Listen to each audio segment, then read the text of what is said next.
Alors, je vais parler de dialyse et muscles, mais j'aborderai pas du tout l'aspect thérapeutique, puisqu'il me semblait qu'il y avait la préhabilitation sur demain. Et la problématique est déjà assez complexe pour que je rajoute pas l'aspect thérapeutique qui est encore plus complexe. Alors, je vais juste revenir sur la notion de perte de masse musculaire, qui intègre quand même tout un tas d'éléments qui sont présents chez un individu donné, qui contribuent à ce qu'on appelle cette perte de masse musculaire. Donc il n'y a pas qu'un événement finalement, on a plusieurs événements qui interviennent sur un temps lent. Donc c'est les diminutions d'apport protéique, la diminution de l'activité physique. Certaines pathologies chroniques sont des pathologies inflammatoires chroniques, et c'est le cas de la maladie rénale chronique. Et puis toutes les modifications neuro-hormonales qui sont présentes, qui sont les conséquences de ces pathologies, contribuent à cette perte de masse musculaire. Alors ça se traduit effectivement par une diminution de fonction musculaire, donc soit de masse musculaire, soit une force musculaire ou la perturbation de la performance physique. Alors, ça peut être un des précurseurs de ce qu'on appelle la fragilité, et en tout cas c'est une des composantes de la fragilité, comme on verra tout à l'heure. Alors cette notion de perte de masse musculaire, dans l'esprit général, elle est intégrée au phénomène de vieillissement, mais on verra que dans la maladie rénale chronique, on a cette perte de masse musculaire ou une perte de performance musculaire chez des patients qui ne sont pas âgés, qui n'est pas lié au vieillissement. Alors quand on regarde spécifiquement la spécificité de la maladie rénale chronique, donc on se trouve en dialyse, on se trouve là. Donc ça c'est les données de réseau d'épidémiologie rénale français. Donc en France, en 2016, on avait 46 872 patients dialysés et 37 800 greffés. Et de façon annuelle, on a 439, donc en 2016, nouveaux greffés qui ne sont pas passés par la dialyse, donc insuffisance rénale terminale greffée. Et puis la majorité passe par la dialyse avant de bénéficier d'un greffon rénal. Deuxième point, c'est le fait que l'incidence globale de la maladie rénale chronique arrivée au stade terminal augmente surtout fortement avec l'âge, surtout jusqu'à 75 ans. Et la prévalence, bien sûr, suit cette même tendance, puisqu'on a une plus grande prévalence de patients dialysés âgés de plus de 75 ans.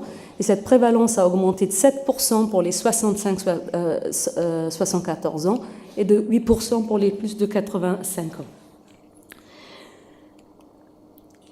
Quand on dit vieillissement de la population qui est dialysée, ça veut dire aussi une augmentation du nombre de comorbidités. Et on sait que c'est dans ces tranches de population, près de 60% ont 2 comorbidités ou plus. Et dans ces comorbidités, on a 40% de diabétiques et 60% qui ont des comorbidités cardiovasculaires. Et dernier point, c'est comme il y a la population de dialysés incidents qui est de plus en plus âgée, nos populations qui arrivent à la greffe sont de plus en plus âgées. En tout cas, on a une augmentation de la part des plus de 45 ans en transplantation. Et puis cette augmentation est d'autant plus importante pour ceux qui sont plus de 75 ans, puisqu'on a une augmentation de près de 15% de cette part-là. Alors ça veut dire qu'on a une augmentation de l'âge à l'initiation en traitement, une augmentation des comorbidités, et bien sûr, vu les pénuries d'organes, on a un délai d'attente en transplantation qui est important, donc des patients qui restent en traitement en dialyse longtemps, et puis c'est des patients âgés qui bénéficient souvent de donneurs limites, donc pour lesquels on aura une phase post-opératoire de reprise du greffon qui peut être plus ou moins longue. Donc d'où ces problèmes de sarcopénie ou de fragilité au moment de la transplantation qui posent de plus en plus de problèmes dans le succès de la greffe et les complications post-greffe. Quelle est la spécificité de la maladie rénale chronique? C'est qu'on a des facteurs de risque habituels de la maladie rénale chronique qui sont déjà associés à une perte de masse musculaire, comme le diabète, l'obésité, l'âge. Et puis on a des facteurs de risque spécifiques, comme l'anémie, qui limite les capacités fonctionnelles, l'anorexie, les troubles phosphocalciques avec un problème d'ostéopénie, et puis des modifications autres neuro-hormonales qui impactent soit l'appétit, soit les capacités fonctionnelles. Quand on arrive au stade 5 de la maladie rénale chronique et on a recours à la dialyse chronique, c'est un traitement qui est lourd, contraignant, et par exemple pour l'hémodialyse, c'est 3 fois par semaine, 4 heures par séance où ils font pas grand-chose à part être branchés à une machine. Et puis il y a une fatigue post-traitement avec une instabilité hémodynamique qui est plus fréquente chez les patients âgés. Donc, et puis c'est des traitements qui sont grevés de complications infectieuses quand on a besoin de voies d'abord vasculaires pour les dialyser. Donc ces complications nécessitent des hospitalisations et des alitements, donc d'une perte de masse musculaire, et des complications aussi psychologiques, parce que c'est un traitement lourd ayant un impact psychologique, donc la dépression et puis les capacités neurocognitives qui baissent et qui font un cercle vicieux de fragilité. Et puis ce traitement peut être plus ou moins lent en fonction des délais d'attente qu'on a pour la transplantation. Donc, arrivé en transplantation avec cette longue phase, on a des patients qui sont peut-être plus fragiles, donc qui auront du mal à faire face au stress chirurgical et complications post-opératoires. Donc, la problématique serait d'identifier des patients à risque de faire des complications, puis l'impact de cette perte musculaire en post-transplantation en termes de survie et de mortalité précoce, et puis quel traitement de suppléance proposer. On sait que les limites de la transplantation rénale ont été repoussées de plus en plus, puisqu'on transplante des patients de 80 ans, mais pour quel bénéfice-risque? Alors c'est surtout pour l'indication de la transplantation qu'il faut réfléchir sur la notion de mortalité précoce, les hospitalisations, l'acutisation du syndrome gériatrique et la notion de qualité de vie qui devrait amener à ce qu'on appelle un shared decision making, si nous-mêmes on a les informations qu'il faut pour donner les informations utiles aux patients pour décider est-ce que je me lance dans la transplantation ou pas, ou dans la dialyse ou pas, à cet âge-là. Alors, une des composantes, enfin en tout cas un des facteurs de perte de masse musculaire, on a dit, est la dénutrition. Alors en néphrologie, on a la Société internationale de nutrition rénale qui a pas mal travaillé sur la définition de la dénutrition en insuffisance rénale.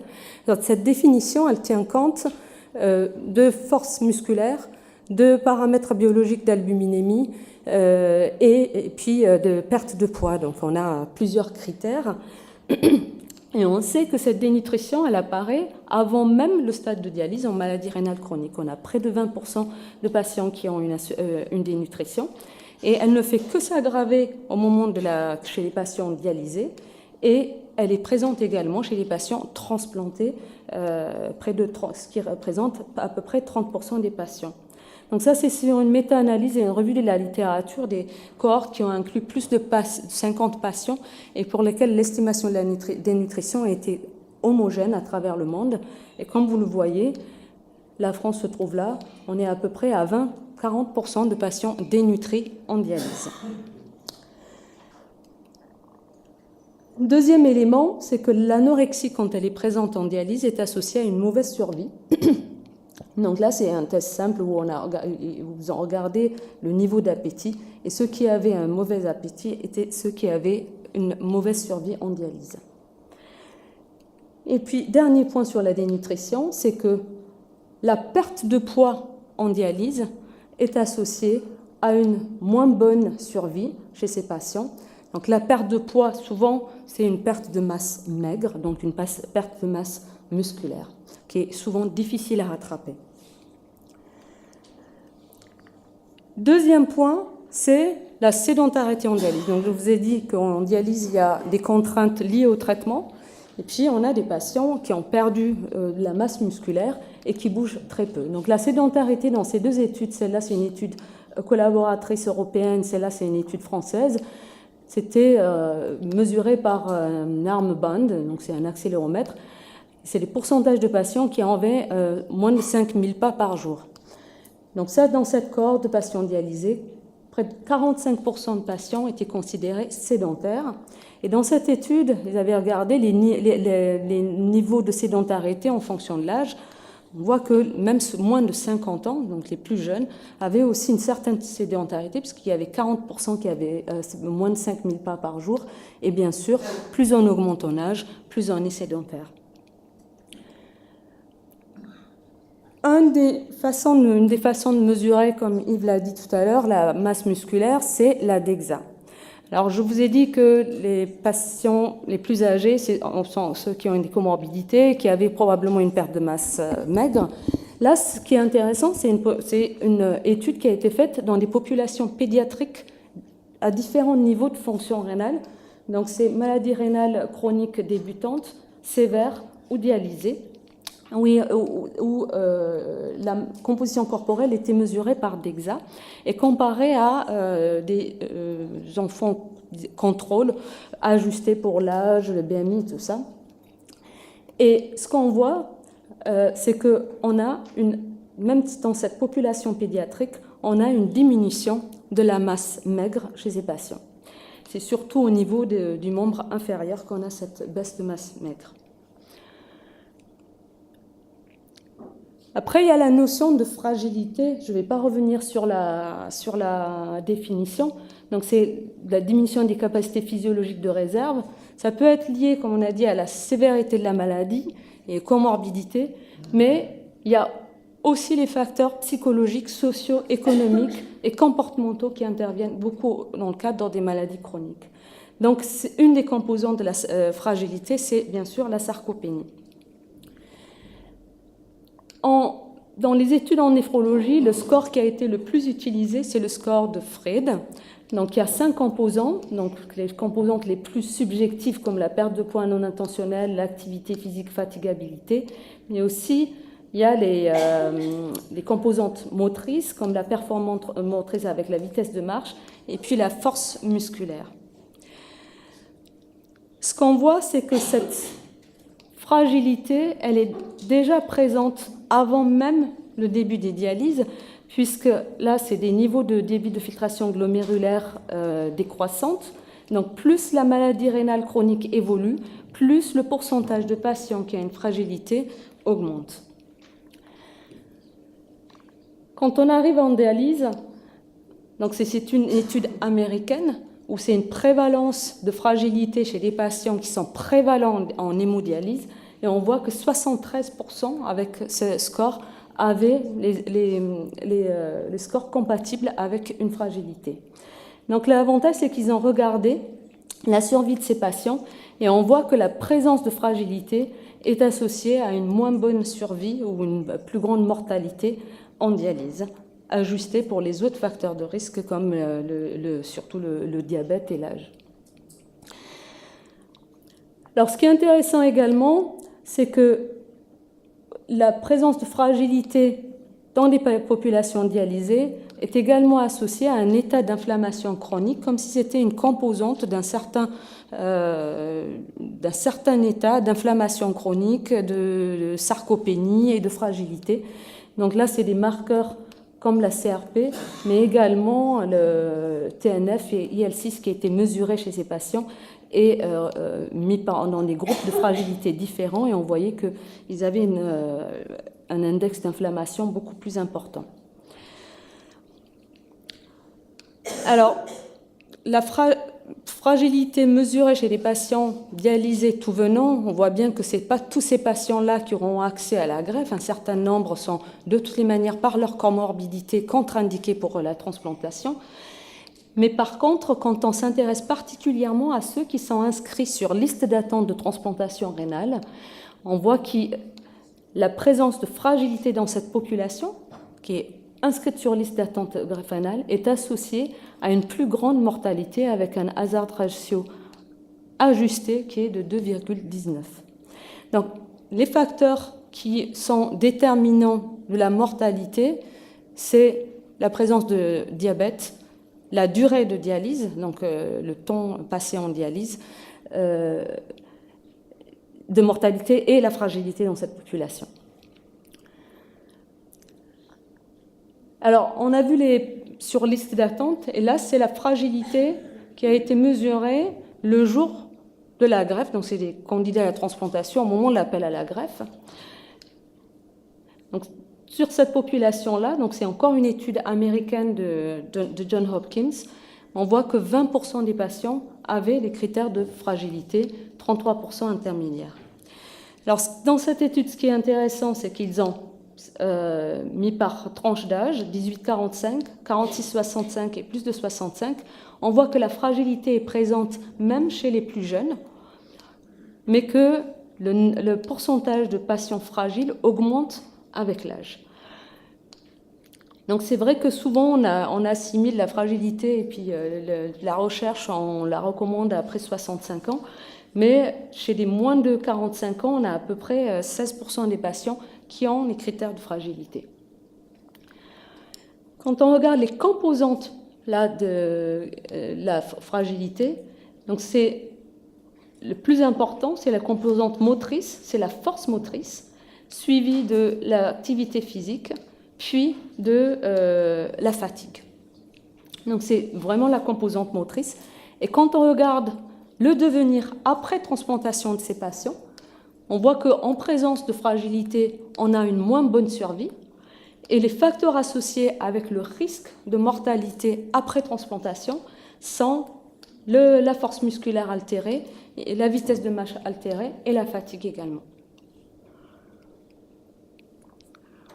Donc on a vu que c'est un facteur de risque de mortalité. Dans cette étude, les auteurs ont regardé le risque de réhospitalisation après décharge, après sortie d'hospitalisation, dans les 30 jours suivant la sortie de l'hospitalisation. Donc ce qu'on voit, c'est que la présence de fragilité est associée à une réhospitalisation précoce, et ça, quel que soit l'âge. Donc c'est les moins de 65 ans en présence de fragilité sont autant réhospitalisés, autant cette complication par rapport aux plus de 65 ans et qui sont fragiles.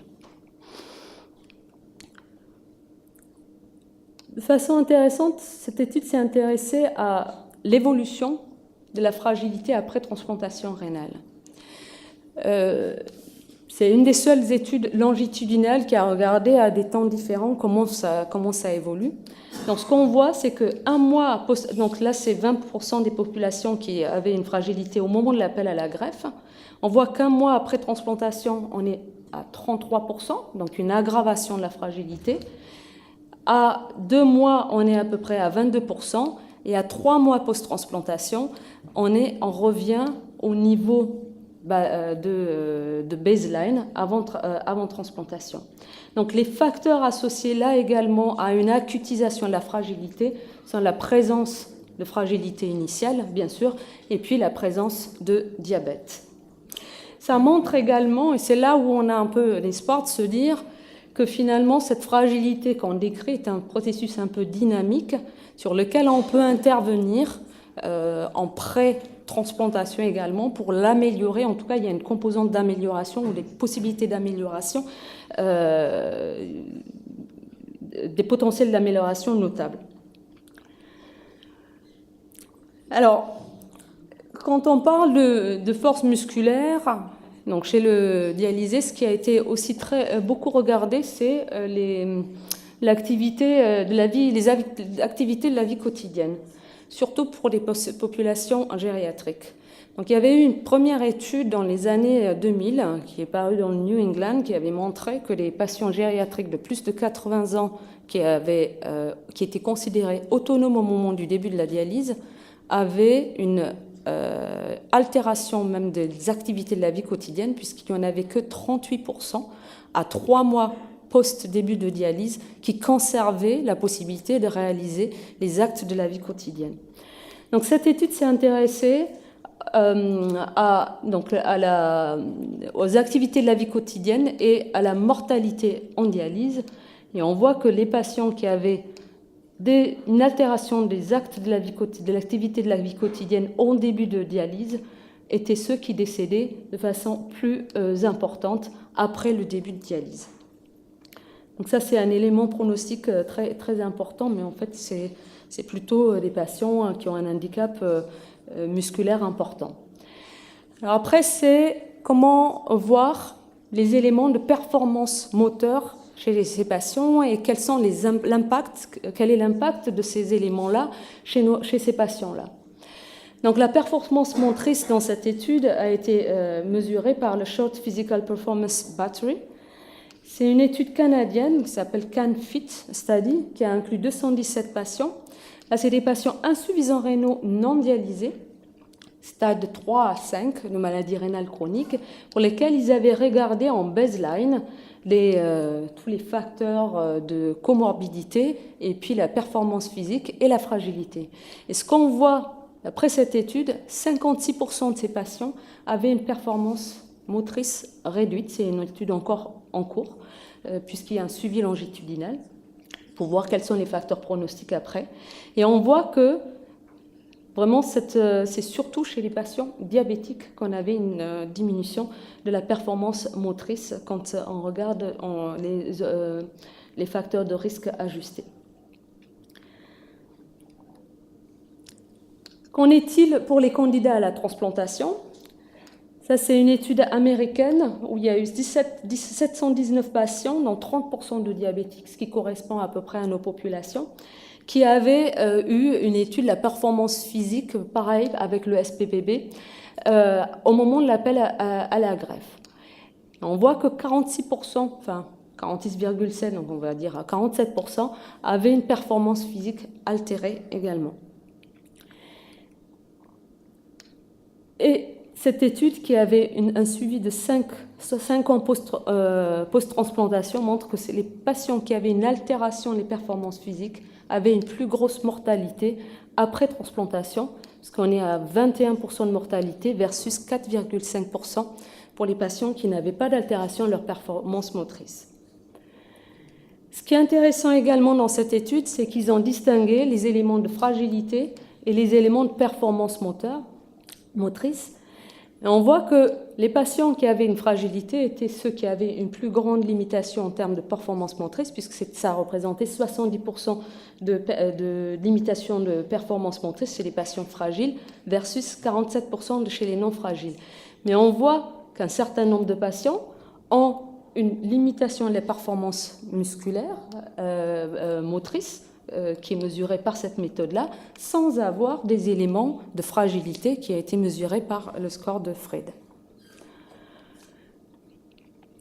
Et pour terminer, il y a une mesure qui apparaît. Alors, au début, je ne l'avais pas considérée, on sait très bien que c'est une part importante, mais pour la pathologie rénale, il ne me semblait pas que c'était le plus pertinent à regarder, mais en même temps, les études de réhabilitation utilisent beaucoup ce critère qui est le VO2 max, qui est un peu un marqueur de la réserve cardio-respiratoire de ces patients.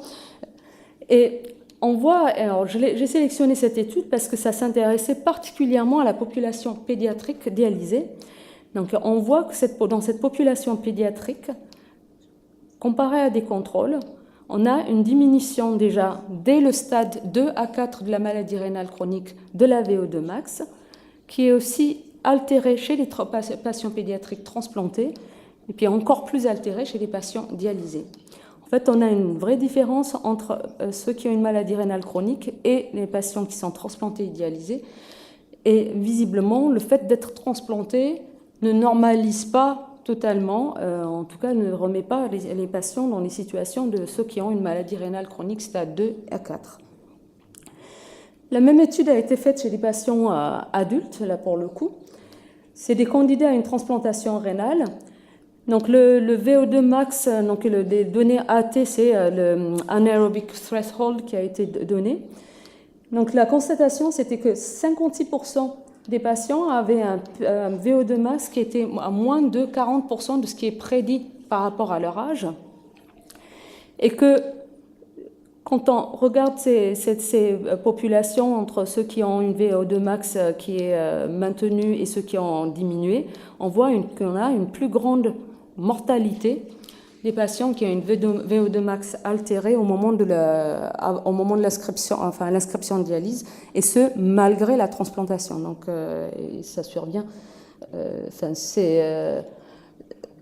C'est la mortalité soit en dialyse, soit en transplantation qui a été regardée. Alors pour terminer, juste pour vous dire que dans les maladies chroniques, on a finalement un certain nombre d'éléments qui interviennent dans la prédiction de la masse musculaire. Et puis on a un cycle de fragilité. Donc au niveau rénal, on a les éléments liés à la pathologie, les éléments liés au traitement de la pathologie, donc du coup la dialyse, les chirurgies liées au traitement, les complications qui y sont associées, cardiovasculaires, donc on a pas mal de patients qui subissent des amputations, les infections, puis les événements cardiovasculaires.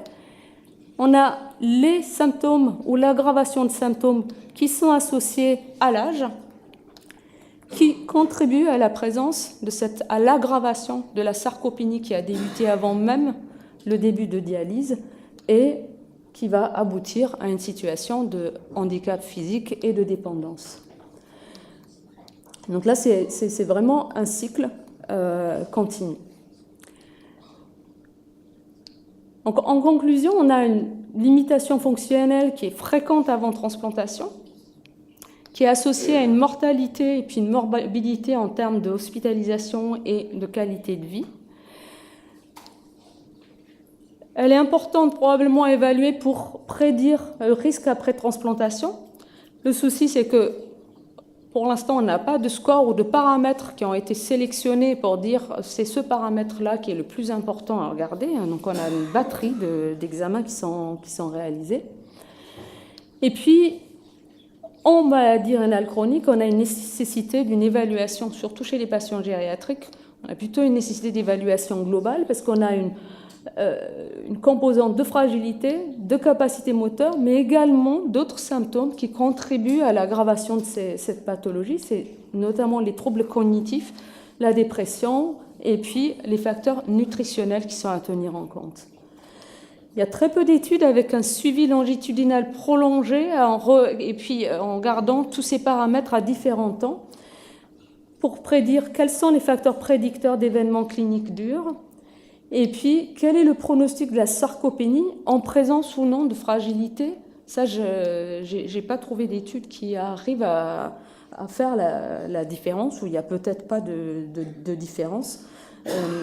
En tout cas, on a beaucoup de questions, et, beaucoup de données, et puis finalement, il est très difficile de donner des recommandations précises d'évaluation. Quel est le test qui est le plus pertinent à faire pour prédire un risque chez nos patients. Je vous remercie.